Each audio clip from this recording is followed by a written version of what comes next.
আজ আমি শুরু করছি সন্ধেবেলার থেকে এই ব্লগটা। তো তোমরা দেখতেই থাকো। মঞ্জুলা ব্লগসে অনেক অনেক ভালোবাসা জানিয়ে আমি তোমাদের সঙ্গে শুরু করছি আমার নতুন ব্লগটা। তোমরা কেমন আছো? আশা করছি খুব ভালো আছো, আর তোমাদের ভালোবাসাই আমিও খুব ভালো আছি। চলো দেখো আমাদের এখানকার কেমন হচ্ছে বাসন্তী পুজো। কিন্তু এটা হচ্ছে ভারত সেবা আশ্রম, আমার গুরু মহারাজের মন্দির। জয় গুরু মহারাজ। চলো দেখতে থাকো তাহলে পুজোটা, তোমাদেরও সঙ্গে করে নিয়ে যাই আমার সঙ্গে। তো চলো যাওয়া যাক এখন।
তোমরা তো দেখলে যে আমরা অটো করে আবার রওনা দিয়েছি আর একটা বাসন্তী পুজো হচ্ছিল, সেখানেই আমরা চলে গেছি। ওটা অনেকটাই দূর ছিল, তো সেখানেও চলে গেলাম।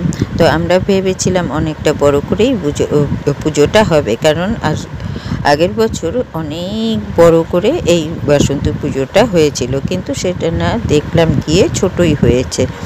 তো যাই হোক, ছোট হোক আর বড় হোক, ঠাকুর তো ঠাকুরই হয়। তো সেখান থেকে তার পাশেই ছিল একটা কালী মন্দির, সেখানেও আমরা ঢুকে পড়লাম। ঢুকে গিয়ে প্রণামটা সেরে নিলাম। আর নন্দী মহারাজ আছে, দেখো নন্দী মহারাজের কেউ আমি বলে দিলাম আমার কামনাটুকু, যে আমার কি মনে আছে। তো তারপর চলে আসছে, এখানে চপের দোকান ছিল, সেখানে চলে আসছে। আর আমাদের তো মঙ্গলবার, সেখানে আমরা তো খাবো না চপ, তো আমরা আইসক্রিম খেয়ে নিয়েছিলাম। আর আমার ভিডিওটা কিন্তু প্রায় শেষ হয়েই আসছে।